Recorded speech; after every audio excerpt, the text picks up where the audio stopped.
Doctor ప్రభు కుమార్ చల్లగల్ గారు నమస్కారం అండి. నమస్కారం. మీరండి హైదరాబాద్ మహానగరంలో ప్రముఖ కన్సల్టెంట్ ఫిజిషియన్, అలాగే మధుమేహ వ్యాధిగ్రస్తులకు సంబంధించి వైద్య నిపుణులుగా పనిచేస్తున్నారు కదండి. ఇవాళ కార్యక్రమంలో మరి ప్రస్తుతం ప్రతి ఒక్కరు కూడా ఈ కరోనా టీకాను ఎప్పుడెప్పుడు వేసుకుందామా అని ఎదురు చూస్తున్నారు. ఈ నేపథ్యంలో కొన్ని రకాల అపోహలు కూడా చాలా మందిలో ఉన్నాయి. వీటిని తీసివేయాలండి. మొట్టమొదటిగా ఈ అందరికీ అందుబాటులో ఎప్పుడు వచ్చే అవకాశం ఉంటుంది అంటారండి ఈ కరోనా టీకా?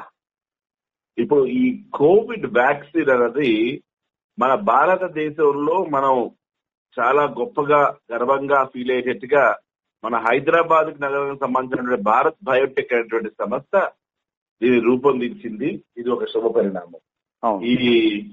ఈ రోజుల్లో ఏదైతే అన్ని దేశాలు 130 దేశాలు కోవిడ్ వ్యాక్సిన్ కోసం చూస్తున్నటువంటి తరుణంలో మన భారతదేశం నుంచి హైదరాబాద్ మహానగరం నుంచి ఈ వ్యాక్సిన్ రావడం అనేది ఒక శుభ పరిణామం. మనం భారత్ బయోటెక్ సంస్థకి శుభాకాంక్షలు తెలియజేయడానికి మనం తెలియజేయబద్దులమై ఉన్నామని తెలియజేస్తున్నాను. ఆల్ ఇండియా రేడియో తరఫున కానివ్వండి, మీ తరఫున, మన ప్రజలందరి తరఫున వాళ్ళందరికీ మనం ఆ శాస్త్రవేత్తలకి వీళ్ళందరికీ మనం శుభాకాంక్షలు తెలియజేయాల్సిన అవసరం. ఇప్పుడు ఈ వ్యాక్సిన్ అందరికీ అందుబాటులో రావాలి అంటే మనకి 135 కోట్ల ప్రజలు ఉన్నారు భారతదేశం మొత్తంలో. అంతేకాకుండా ఇతర దేశాల్లో కూడా ప్రజలకి ఈ వ్యాక్సినేషన్ అవసరం ఉంది. కాబట్టి ఈ వ్యాక్సిన్ ని అందరికీ అందుబాటులో తీసుకురావడానికి ప్రభుత్వాలు సర్వసన్నద్ధంగా మన డ్రై రన్ నిర్వహించి అందరికీ అందుబాటులో రావడం కోసం ట్రై చేస్తున్నాయి. కాకపోతే ఇంత లోడ్ డోస్ తయారు చేయడం కష్టం కాబట్టి కొంత ప్రభుత్వాలు ఏం చేశాయంటే దీనికి ఒక ప్లానింగ్ ఏర్పాటు చేశాయి. ఒకటేసారి అందరికీ కాకుండా ప్రయారిటైజ్ చేశాయి, ఎవరి ముందు ఎవరి తర్వాత. కాబట్టి అందరికీ అందాలంటే ఒక 6 నెలల సమయం తేలిగ్గా పడుతుంది. కనీసం అందరికీ ఇది కుగ్రామాల వరకు ఇది వ్యాక్సిన్ వెళ్ళాలి కాబట్టి అంత దూరం వెళ్ళాలంటే అక్కడ వరకు చేరుకోవాలన్నా కూడా కనీసం ఒక 6 నెలలు పట్టేటువంటి అవకాశం ఉంటుంది. ఎందుకంటే రోజుకి 10 లక్షల మంది వరకు వేయించాలని భారతదేశం మొత్తంలో ప్రభుత్వాల ఆకాంక్ష. రాష్ట్రంలో 1,00,000 మంది కన్నా వ్యాక్సిన్ వేయాలని ప్రభుత్వం ఆకాంక్ష. కానీ అంత లోడ్ ఆఫ్ డోస్ తయారు కావాలి, అవన్నీ ట్రాన్స్పోర్ట్ కావాలి. ఇది ఎంతో లెబోరియస్ ప్రాసెస్. మనం అనుకున్నంత తేలికగా వ్యాక్సినేషన్ చేసేస్తాం అనడానికి కుదరదు. కానీ మనం గమనిస్తే మనం వ్యాక్సినేషన్ లో అగ్రగాములం. భారతదేశం వ్యాక్సినేషన్ మనం రకరకాల జబ్బులకి వ్యాక్సినేషన్ చేశాం. పోలియో, ఇలాగ BCG అనేకమైనటువంటి జబ్బులకు మనం వ్యాక్సినేషన్ చేశాం. ఎంతో విజయవంతంగా ఈ రోజు కూడా భారతదేశం మొత్తం కూడా మనం వ్యాక్సినేషన్ చేయడానికి అనేక రకమైనటువంటి మొండి దీర్ఘకాలిక వ్యాధులు కానివ్వండి, వీటన్నిటి కోసం మనం ఫైటింగ్ చేస్తా ఉన్నాం. విజయం కూడా సాధించాం. పోలియోని తీసేసాం. అనేక రకమైనటువంటి జబ్బులు ఎరాడికేట్ చేయడానికి మనం ఎంతో దోహదపడ్డాం. కాబట్టి ఇక్కడ ముఖ్యమైన విషయం ఏంటంటే అందరికీ అందుబాటులో రావడానికి కనీసం 6 నెలలు పట్టే అవకాశం ఉంటుంది. ప్రభుత్వాలు ఆ దిశగా ప్రయాణం చేస్తున్నాయి. ఆల్రెడీ డ్రై రన్ అన్ని రాష్ట్రాల్లో నిర్వహించారు. దానికంటే డ్రై రన్ లో ఏంటంటే ఎటువంటి లోటుపాట్లు వస్తున్నాయి ఈ వైద్యం చేయటంలో అనే విషయాన్ని ముందుగానే వాళ్ళు జాగ్రత్తలు తీసుకోవడం కోసం, తప్పులు జరగకుండా ఉండటం కోసం. ఎందుకంటే ఇన్ని కోట్ల మందికి వ్యాక్సినేషన్ చేయటం కాబట్టి తప్పులు అయ్యో జరుగుతూ ఉంటాయి. కాబట్టి ఆ తప్పులు కూడా జరగకుండా ఉండడం కోసం వైద్య శాఖ అప్రమత్తంగా పనిచేస్తుందని చెప్పడంలో, ఇంకా చెప్పాలంటే ఘనంగా పనిచేస్తుంది, చాలా స్ట్రాంగ్ గా పనిచేస్తుంది అని చెప్పడంలో ఏమాత్రం అతిశయోక్తి. అయితే ఒక విషయం అండి డాక్టర్ గారు, అంటే బాధపడే వారు మాత్రమే తీసుకోవాలా, లేదంటే బాగా హెల్తీగా బాగున్న వాళ్ళు తీసుకోవాలా? ఒక రకమైన అపోహ ఉంది కదండి, అంటే అందరూ తీసుకోవాలంటారా? వ్యాక్సినేషన్ ఇది అందరికీ అందుబాటులో తీసుకొస్తారంటే అందరూ వేయించుకోవాలి వ్యాక్సిన్. ప్రతి ఒక్కరికి వ్యాక్సిన్ అండి, ప్రతి ఒక్కరికి వ్యాక్సిన్. అంటే దాంట్లో కొన్ని కండిషన్స్ నమోదు చేసుకోవాల్సి వస్తుంది. ఆ కండిషన్స్ ఉన్నటువంటి వాళ్ళకైతే, కోవిడ్ ఎస్పెషల్ గా ఉన్నటువంటి వాళ్ళకైతే, కోవిడ్ వచ్చిన వాళ్ళు కొన్ని రోజుల తర్వాత తీసుకోవాల్సిన అవసరం ఉంటుంది. ఎందుకంటే ఆల్రెడీ కోవిడ్ వైరస్ ఎంటర్ అయింది కాబట్టి, ఆల్రెడీ కోవిడ్ జబ్బు ఉంది కాబట్టి కొన్ని రోజుల తర్వాత తీసుకోవాలండి వాళ్ళు. ఒక 15 రోజులు పోయిన తర్వాత, కోవిడ్ తగ్గి 15 రోజులు పోయిన తర్వాత అప్పుడు తీసుకుంటే మంచిది. మొదటగా ఎవరికి ఇస్తారంటారండి? ఇప్పుడు ప్లానింగ్ ఏంటంటే ముందు వైద్య రంగంలో పనిచేస్తున్నటువంటి ఫ్రంట్ లైన్ వారియర్స్, వైద్య రంగం కానివ్వండి, పోలీస్ కానివ్వండి, జర్నలిస్టులు కానివ్వండి, ఇలా ఎవరైతే ఫ్రంట్ లైన్ వారియర్స్ ఉన్నారో వాళ్ళకి ప్రప్రదంగా వాళ్ళతో పాటుగా 50 ఏళ్ళు దాటేటువంటి వాళ్ళు, పోలీస్ శాఖ, మిలిటరీ, ఇలా కొన్ని ముఖ్యమైనటువంటి శాఖల్ని వాళ్ళు ఏర్పాటు చేసుకుంటున్నారు. First line barriers, front line barriers.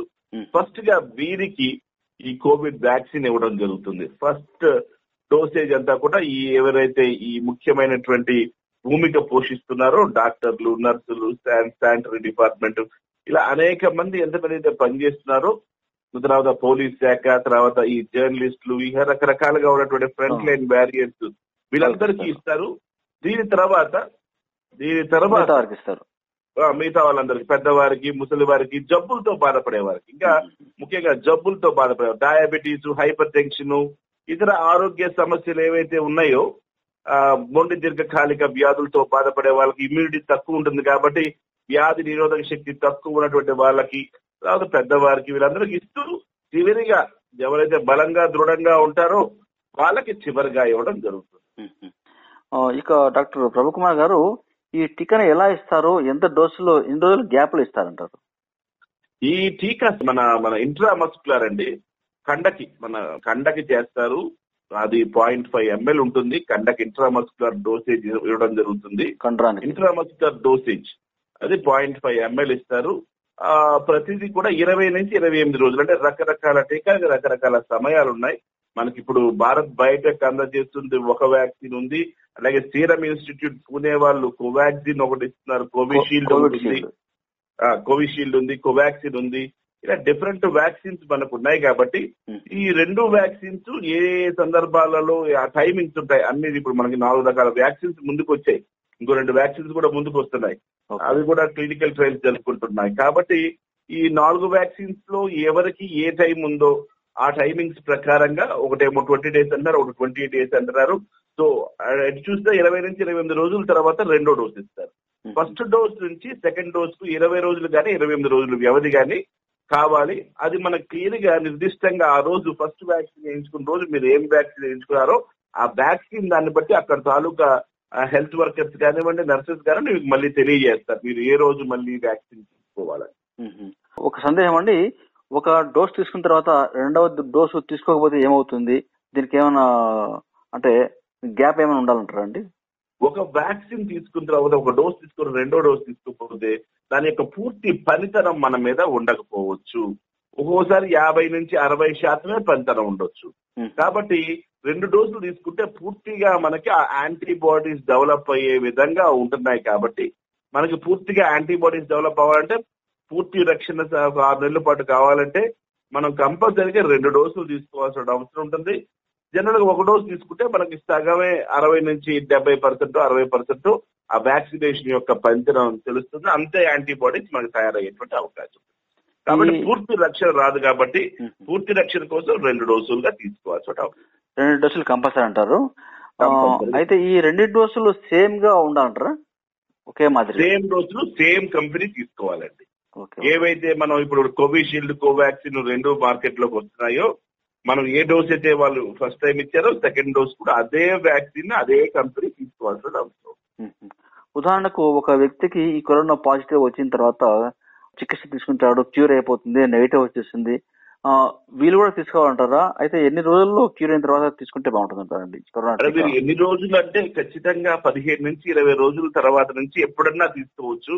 కాకపోతే ప్రయారిటైజేషన్ లో, ఎందుకంటే బాగైన వాళ్ళకి యాంటీబాడీస్ ఉంటాయి కాబట్టి ఇంకా ఇబ్బందిలో ఉన్నటువంటి వాళ్ళకి ముందుగా ఇవ్వాల ఉద్దేశంతో వీళ్ళకి ఒక్కొక్కసారి హెల్త్ వర్కర్స్ నెక్స్ట్ ఫేజ్ లో పెట్టచ్చు. ఎవరికైతే కోవిడ్ వచ్చిపోయిందో వాళ్ళకి యాంటీబాడీస్ ఆల్రెడీ డెవలప్ అయ్యి వాళ్ళకి వ్యాధి నిరోధక శక్తి బాగా డెవలప్ అయి ఉంటుంది. కాబట్టి ఏం చేస్తారంటే కొన్ని సందర్భాల్లో వాళ్ళని సెకండ్ ఫేజ్ లో పెట్టేటువంటి అవకాశం ఉంటుంది. ఎందుకంటే వాళ్ళు వచ్చే 3 నెలలకు సంబంధించినటువంటి యాంటీబాడీస్ డెవలప్ అయి ఉంటాయి. కాబట్టి జనరల్ గా వీళ్ళు కూడా 15-20 రోజులు పోయిన తర్వాత నుంచి ఈ కోవిడ్ వ్యాక్సినేషన్ తీసుకోవచ్చు అండి. కోవిడ్ వచ్చిన వాళ్ళు కూడా వ్యాక్సినేషన్ తీసుకోవచ్చు. దాని గురించి ఎటువంటి అపోహలు అవసరం లేదు. కోవిడ్ వచ్చిన వాళ్ళు కూడా ఒక 15 రోజులు పోయిన తర్వాత, వ్యాధి తగ్గిన 15 రోజులు పోయిన తర్వాత తప్పకుండా కోవిడ్ వ్యాక్సినేషన్ తీసుకోవచ్చు. ఈ ప్లాస్మా చికిత్స తీసుకున్న వారు కూడా టీకా వారికి అవసరం అంటారా? ప్లాస్మా థెరపీ తీసుకున్నటువంటి వాళ్ళకు కూడా మనం యాంటీబాడీస్ ఇక్కడ కూడా సేమ్ యాంటీబాడీస్ డెవలప్ అవుతాయి. వేరే వాళ్ళ యాంటీబాడీస్ మనం ప్లాస్మా రూపంలో వాళ్ళకి ఎక్కిస్తాము. ఆ వ్యాధి నిరోధక శక్తి పెరిగి వాళ్ళు మళ్ళీ బాగుంటారు. అదే మళ్ళీ 2 రోజులు పోయిన తర్వాత, మళ్ళీ 15 రోజులు పోయిన తర్వాత ప్లాస్మా యాంటీబాడీస్ తగ్గే అవకాశం ఉంటుంది కాబట్టి వాళ్ళు మళ్ళీ తీసుకోవడానికి అవకాశం. ఇక డాక్టర్ గారు, ఈ గర్భిణీ స్త్రీలు అయితేనేమి, అలాగే అప్పుడే పుట్టిన బిడ్డలకు పాలిచ్చే తల్లులు కూడా కరోనా టీకా తీసుకోవాలంటారా? అంటే ఇప్పటి వరకు వాటి మీద ప్రాపర్ గా క్లినికల్ ట్రయల్స్, స్టడీస్ లో వాటి గురించి ఇన్ఫర్మేషన్ ఇంకా మనకు లభ్యత కలగలేదు కాబట్టి, దానికి లభించలేదు కాబట్టి వీటి మీద అప్పుడే కామెంట్ చేయలేం. వాళ్ళకి అప్పుడే ఈ కొన్ని దేశాల్లో అయితే ఈ ఎవరైతే ఈ లాక్టేటింగ్ మదర్ ఉంటున్నారో, లేదా అసలు గర్భం దాల్చొద్దు, యూకే లాంటి దేశాల్లో 2 నెలలు గర్భం దాల్చొద్దు అనేటువంటి విషయం కూడా తెలియజేస్తున్నారు. ఎందుకంటే అటువంటి స్టడీస్ ఇంకా బాగా జరగలేదు. గర్భిణీ స్త్రీల మీద ఏ విధంగా ఉంది, లాక్టేటింగ్ మదర్ అంటే పాలిచ్చే తల్లుల మీద ఏ విధంగా ఉంది అన్న విషయాల మీద పూర్తిగా ఇంకా మనకి స్టడీస్ రాలేదండి. వాటి మీద స్టడీస్ రాగానే మనం అందులో విశ్లేషణ చేస్తాం. ఈ షుగర్ జబ్బులతో బాధపడే వారు తీసుకోవాలంటారా? తప్పకుండా షుగర్ జబ్బు లేదు, ఇతర మొండి దీర్ఘకాలిక వ్యాధులు ఉన్నటువంటి వారు మాత్రం, అది షుగర్ కావచ్చు, బీపీ కావచ్చు, క్యాన్సర్ కావచ్చు, గుండె జబ్బులు కావచ్చు, మీ డాక్టర్ని సంప్రదించి తప్పకుండా మీరు వ్యాక్సినేషన్ చేయించుకోవాలి. జనరల్ గా ఏంటంటే ఈ వ్యాక్సినేషన్ ఎందుకు చేస్తున్నామంటే వ్యాధి నిరోధక శక్తి పెరగడం కోసం చేస్తున్నాం. కాబట్టి వ్యాధి నిరోధక శక్తి పెరగాలి కదా. వ్యాధి నిరోధక శక్తి పెరగాలంటే మళ్ళీ వ్యాక్సినేషన్ ద్వారానే మనకి వ్యాధి నిరోధక శక్తి పెరుగుతుంది. కాబట్టి ఆల్రెడీ డయాబెటీస్, ఈ hyper tension, coronary artery disease, గుండె జబ్బులు లాంటి అందరికి కూడా వ్యాధి నిరోధక శక్తి తక్కువగా ఉంటుందన్నమాట. వ్యాధి నిరోధక శక్తి తక్కువగా ఉన్నటువంటి వాళ్ళు తప్పకుండా ఈ వ్యాక్సిన్ తీసుకోవడం ద్వారా వ్యాధి నిరోధక శక్తిని పెంపొందింప చేసుకుంటారు. కోవిడ్ తో పోరాటానికి శక్తిని ముందుగానే సంపాదించుకుంటారు. కాబట్టి తప్పకుండా ఎవరైతే ఇమ్యూనిటీ తక్కువ ఉన్నటువంటి వాళ్ళు, ముఖ్యంగా మీరు అడిగినటువంటి మధుమేహ వ్యాధిగ్రస్తులు, డయాబెటీస్ లాంటి జబ్బులు ఉన్నటువంటి వాళ్ళు తప్పకుండా ఈ వ్యాక్సిన్ తీసుకోవాల్సిందిగా నా మనం. ఈ కరోనాకు సంబంధించి టీకా తీసుకున్న తర్వాత మనకు ప్రొటెక్షన్ బాడీలో ఎలా ఉంటుందంటారు? అలాగే ఎఫికసీ ఎలా ఉంటుంది డాక్టర్ గారు?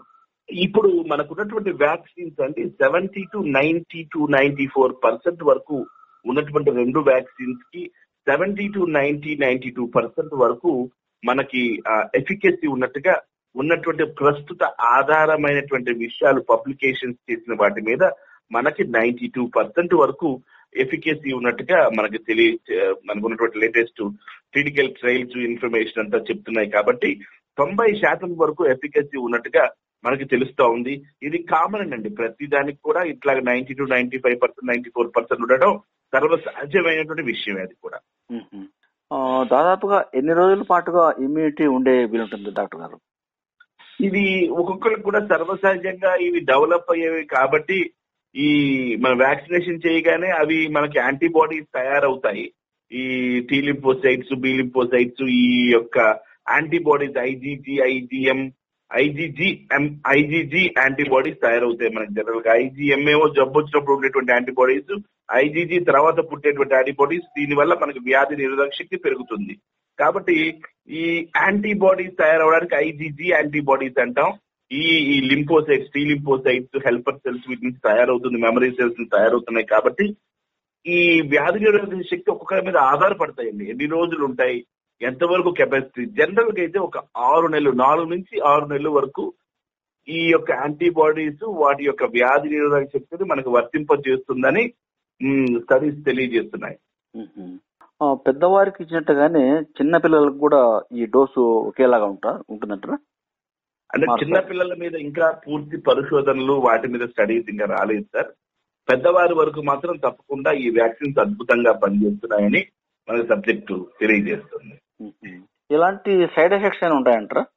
జనరల్ గా సైడ్ ఎఫెక్ట్స్ అంటే అండి, ఇంజెక్షన్ చేయించుకున్న దగ్గర కొంచెం దురద పెట్టడం, నొప్పి రావడం, లేదు కొంతమందికి కాస్త వాపులు అవ్వటం, కాస్త ఇంజురేషన్ అంటాం, కాస్త ముందుకి బొబ్బలా కనపడటం, దురద పెట్టడం, తర్వాత కొంతమందికి కొంచెం జలుబులా అనిపించడం, జ్వరంలా అనిపించడం. అది నార్మల్ పారాసిటమాల్ వేసుకుంటే తగ్గిపోతూ ఉంటుంది అనమాట జనరల్ గా. ఇవి జనరల్ సైడ్ ఎఫెక్ట్స్. అంటే ఎవరిలో అయితే విపరీతమైనటువంటి లక్షణాలు వస్తాయో, ఎనాఫిలాక్టిక్ షాక్స్ అంటాం, ఎనాఫిలాక్టిక్ షాక్స్ లాంటివి వస్తే దాన్ని ఎదుర్కోవడానికి ఇమీడియట్ గా ఆల్రెడీ అన్ని హాస్పిటల్స్ కూడా ట్రైన్ చేసి పెట్టారు. వాళ్ళకి వెంటనే డెకడ్రాన్ అని, డెరిఫిలిన్ రకరకాల ఇంజెక్షన్స్ ఉంటాయి.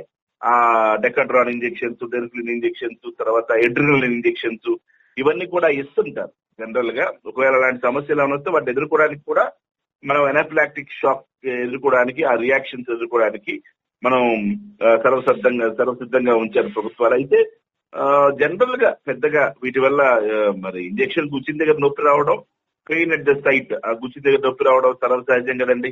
ఇంజెక్షన్ గుచ్చుకున్నప్పుడు నొప్పి వస్తుంది, ఆ నొప్పి వస్తుంది. తర్వాత ఒక్కోసారి కొంచెం వాపులు అయ్యేటువంటి అవకాశం ఉంటుంది. అది కాస్త మనం ఈ మన ఐస్ లాంటివి పెట్టుకున్నా అవి మళ్ళీ కంట్రోల్ అయిపోతా ఉంటాయి అన్నమాట. జలుబు లాగా ఏమైనా చిన్న చిన్నపాటి లక్షణాలు, జలుబు జ్వరం లాంటి ఫ్లూ లాంటి లక్షణాలు వచ్చేటువంటి అవకాశం. ఇక డాక్టర్ గారు, ఆల్కహాల్ తీసుకునే వారి మీద ఈ టీకా బాగా పనిచేస్తున్నట్టు. ఇప్పుడు ఆల్కహాల్ తీసుకునే వాళ్ళకు కూడా వ్యాధి నిరోధక శక్తి సరిగ్గా తినని వాళ్ళకి, వీళ్ళందరికీ కూడా వ్యాధి నిరోధక శక్తి తక్కువగా ఉండేటువంటి అవకాశం ఉంటుంది. వాళ్ళు కూడా టీకా తీసుకోవాల్సిన అవసరం ఉందండి. వాళ్ళకు కూడా చాలా ఉపయోగపడుతుంది ఈ టీకా తీసుకోవడం వల్ల. ఓకే, అయితే ఈ టీకా మ్యాండేటరీ అంటారా? తప్పకుండా అండి. ఎందుకంటే ప్రభుత్వం ఉచితంగా ఈ పాండమిక్ లో అందరికీ అందజేయాలని దృఢ సంకల్పంతో ఉంది కాబట్టి, ఇది అందులో ఉచితంగా అందరికీ అవైలబిలిటీలోకి తీసుకొస్తున్నారు కాబట్టి తప్పకుండా అందరూ వ్యాక్సినేషన్ చేయించుకొని ఈ కోవిడ్ రహిత భారతదేశంగా మనం అందరం ముందుకెళ్ళాలి. ఇప్పటికి మనం పోలియో రహితంగా ఉన్నాం, అదేవిధంగా కోవిడ్ రహితంగా కూడా ఉండాలని నేను ఆకాంక్షిస్తున్నాను. ఈ టీకాని వేయించుకోవాలంటే ఎవరిని ఎలా సంప్రదించాలంటారు? ఇప్పుడు ఈ టీకా వేయించుకోవాలంటే అండి, మన పిహెచ్సిస్ లో దీనికోసం ప్రత్యేకమైనటువంటి ఏర్పాట్లు చేశారు. మీకున్నటువంటి పిహెచ్సిస్ కానీ ప్రాథమిక ఆరోగ్య కేంద్రాల్లో ఈ మందులు రావడానికి ప్రత్యేకమైనటువంటి ఏర్పాటు ప్రభుత్వాలు చేస్తారు. కోల్డ్ లో అది -2 నుంచి 8 degrees టెంపరేచర్ లో ఏ విధంగా ట్రాన్స్పోర్ట్ చేయాలో ప్రత్యేకమైనటువంటి ట్రాన్స్పోర్ట్ సదుపాయాలతోటి, అదేవిధంగా పారామెడికల్ స్టాఫ్ ని, జనరల్ స్టాఫ్ ని వీళ్ళందరినీ ట్రైనింగ్ చేస్తూ హాస్పిటల్స్ అందరినీ ట్రైనింగ్ చేసి రెడీగా ఉంచారు.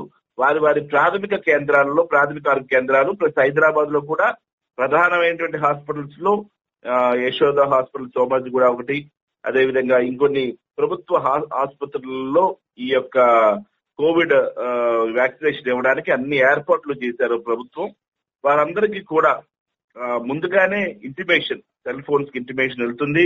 వాళ్ళందరినీ ఎవరైతే ఎన్రోల్ అయ్యారో, ప్రభుత్వాలు ఎవరైతే ఎన్రోల్ చేసుకునే వాళ్ళందరి పేర్లు వాటిలో ఉంటాయి. వాళ్ళందరికీ ఇన్ఫార్మ్ చేసి వాళ్ళందరికీ ఈ టీకాలు ఇస్తారు.